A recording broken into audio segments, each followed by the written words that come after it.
Catherine de' Medici was only 14 when she married Henry, the son of King Francis. And although she was young, the king and other older men insisted on being present for the consummation of the marriage. Within a month of her birth, illness killed both of Catherine's parents. For the rest of her childhood, the vulnerable Medici heiress would be shuffled between relatives and convents to protect her from the family's enemies in an increasingly volatile Italy. Catherine's fortunes shifted when her uncle Giulio de' Medici became Pope Clement VII.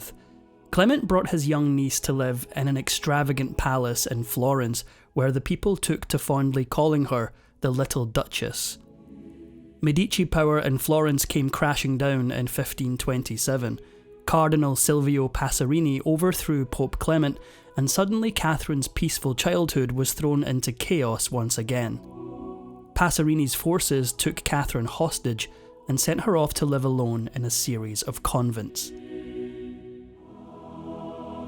The Pope was desperate to regain his power, and he was willing to make a deal with the devil for it. He begged Charles, the King of Spain, for help. In return, he promised to crown Charles the Holy Roman Emperor. In 1530, anti-Medici armies flanked the nunnery where young Catherine took refuge. The public debated whether the 11-year-old heiress should simply be killed or sent to a house of ill repute to devalue her in the Pope's marriage plans. Thankfully, Florence surrendered that same year before any real harm could come to Catherine. Clement had gotten her safely out of Florence, and now it was time to find his young orphan niece a husband. Contemporaries loved to highlight that Catherine de' Medici was no great beauty. Even in her youth, a Venetian envoy described her as small of stature and thin, and without delicate features, but having the protruding eyes peculiar to the Medici family. Pope Clement hit the jackpot when the King of France, Francis I, offered up his second son for marriage to young Catherine. Francis didn't realise at the time, but he had just invited a viper to the French court, and the country would never be the same. The wedding of Catherine de' Medici and Henry, Duke of Orleans, was a ludicrously extravagant affair. The French and Italians exchanged expensive gifts, ate exotic foods, and partied late into the night. Despite their magical wedding, Catherine de' Medici and Henry didn't see much of each other in their first year of marriage. The Duke spent his time travelling the countryside, while Catherine stayed in the wolf's den among the ladies of the court. But Catherine was a Medici. She was born to play the Game of Thrones. She impressed the court with her wit and tact, and quickly settled into the pace of affairs. In 1534, Catherine's beloved uncle, Pope Clement VII, passed away, and in an instant, Catherine's link to Rome disappeared, and she was suddenly a lot less important. Then, Clement's successor, Pope Paul III, made things even worse by refusing to pay the enormous dowry that Clement had promised. In a matter of days, Catherine's standing at the French court had completely changed. Her husband was never meant to become King of France, but things could change extremely quickly in a Renaissance court. In 1536, the heir to the throne, Henry's older brother Francis, was playing a game of tennis when he started feeling ill. Within days, he was dead, shocking Europe and thrusting Henry into the line of succession. All of a sudden, the young orphaned Medici girl found herself in line to become the Queen of France, and dark rumours soon began to swirl. Many found it hard to believe that Francis, a young man in the prime of his life, could fall ill and die so suddenly. A single word began to circulate throughout the corners of the French aristocracy: poison. And who would have more motive than the upstart Machiavellian Medici in their midst? Though Catherine was never found to have orchestrated Francis's death, one of her entourage was not so lucky. Sebastiano de Montecuccoli, who arrived in France with Catherine, confessed to poisoning the prince under duress. His admission was enough for King Francis, who had him drawn and quartered. After 10 years of childless marriage in which people started to question Catherine's fertility, the couple went on to have a whopping 10 kids between 1544 and 1556. 7 of them survived infancy. During this period, in 1547, Francis I died and Henry became king. For years, Catherine's greatest rival was Diane de Poitiers, her husband's most beloved mistress. Henry made no effort to hide the fact that he preferred de Poitiers to his wife. This must have been infuriating for Catherine, but then Henry took it even further. He gave de Poitiers the luxurious Château de Chenonceau. Not only was he giving his mistress an entire castle, but Catherine had explicitly told him that she had wanted that particular castle for herself. In 1559, King Henry signed a peace deal with the Holy Roman Empire and England, putting an end to the Italian wars that had been raging for years. To seal the treaty once and for all, Henry betrothed his daughter, Elizabeth, to Philip II of Spain. An elaborate wedding was planned to celebrate the newfound peace. Little did anyone realise that wedding would end in tragedy. King Henry was quite the jouster, so of course he felt the need to show off his talents at his daughter's wedding. In a clash with a young nobleman, disaster struck. Henry took a lance to the face, shattering the massive wooden weapon and covering his face in splinters. Pouring blood and with shards of wood sticking out of his face, the king was a gruesome sight. Catherine, Diane de Poitiers, and Catherine's eldest son Francis all fainted upon seeing him. Henry was rushed to a surgeon, but his injuries were even worse than they appeared. Surgeons removed 5 massive splinters from Henry's head, but the damage was done. They had pierced his eye and brain, 2 things you're famously not supposed to pierce with massive splinters. He eventually lost his sight and the ability to speak, and on July 10th, 1559, he died at the age of 40. Catherine was devastated. Her eldest son, Francis II, came to the throne at just 15 years old. Though he was technically an adult, he was hardly equipped to rule on his own. And since Catherine was still grieving, a power void developed, one that 2 devious brothers from the House of Guise were quick to fill. In what essentially amounted to a coup d'etat, the brothers Guise moved into the Louvre and took their place as advisors to the young king. Francis was the king in name, but everyone knew the dark truth.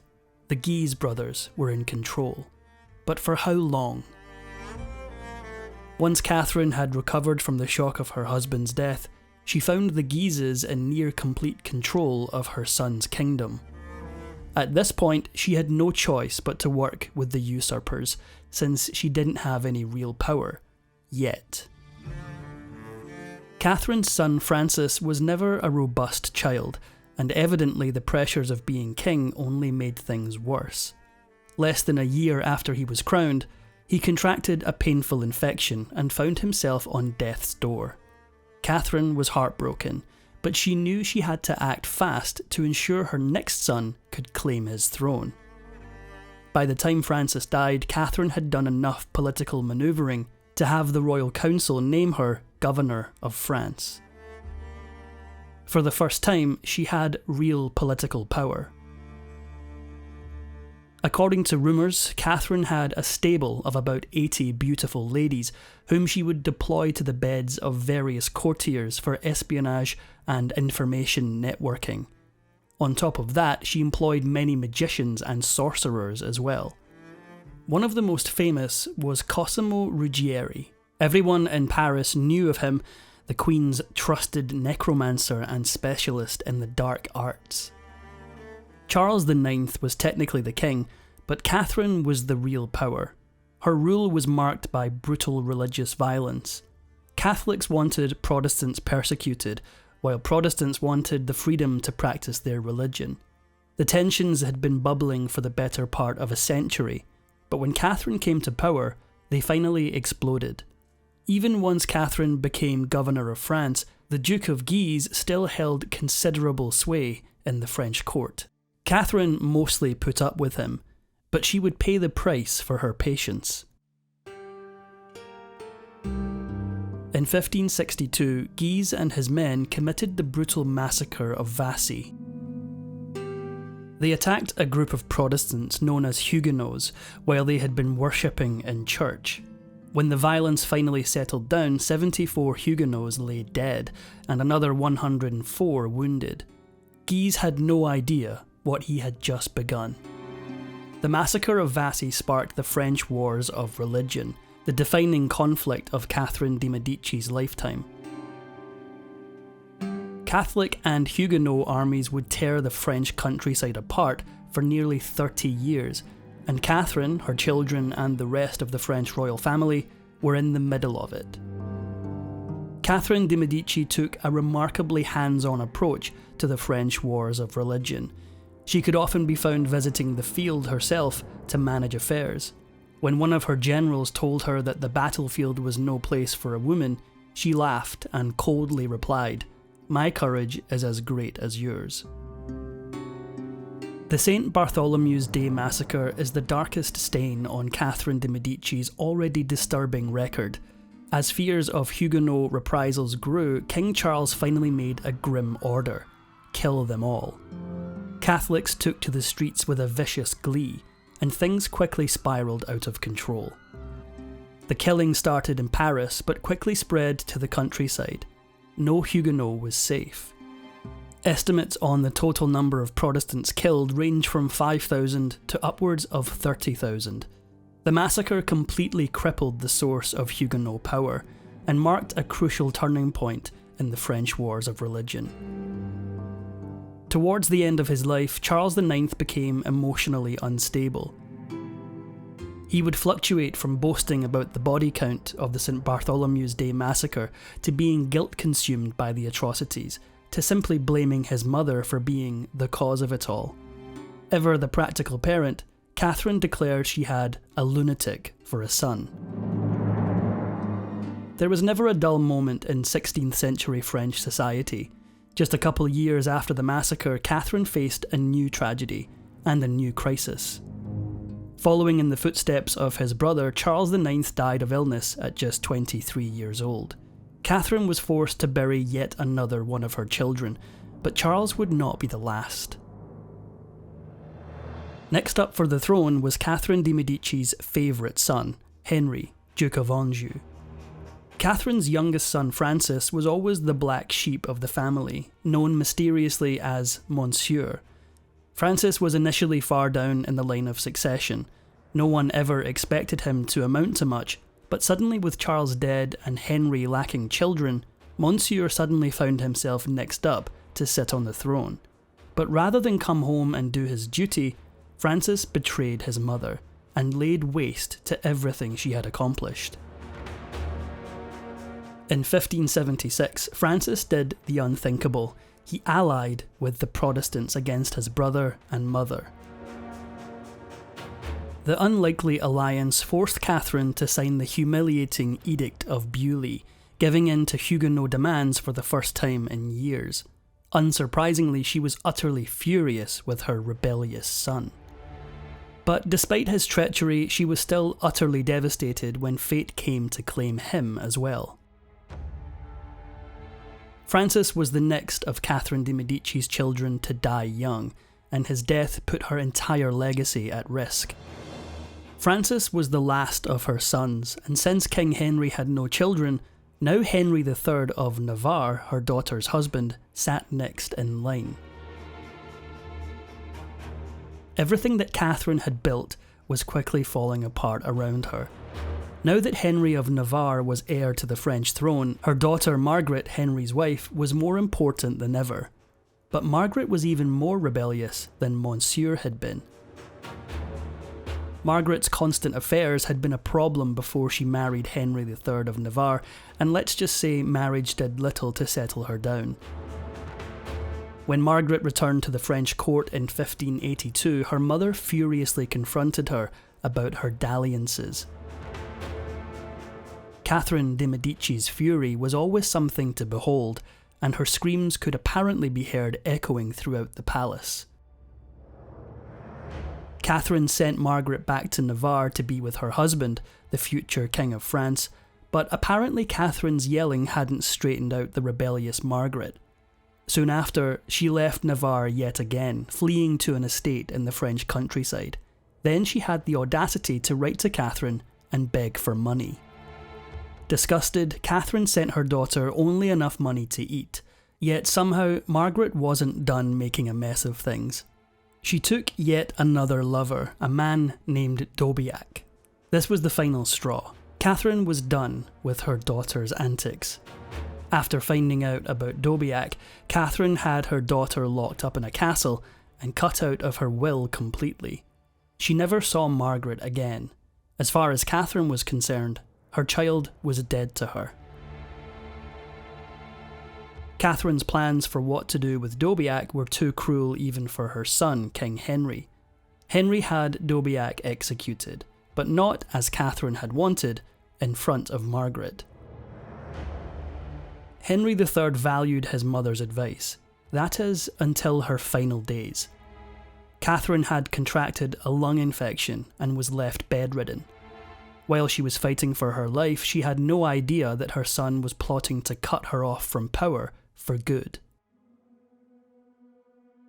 In 1588, Henry fired every single one of his advisors with no warning.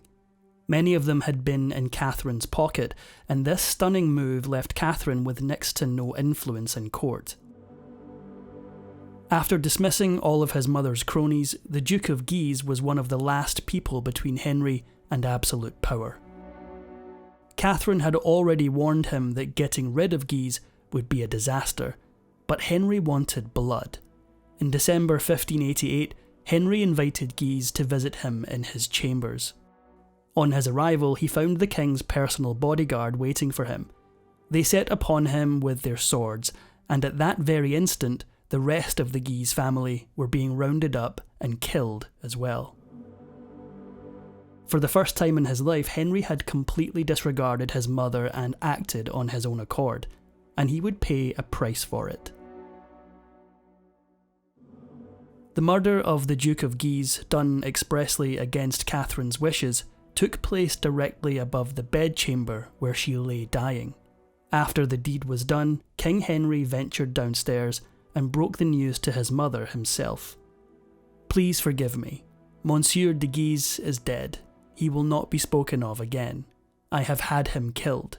I have done to him what he was going to do to me." Catherine died mere days later, and some believed that the shock of her son's actions were the tipping point.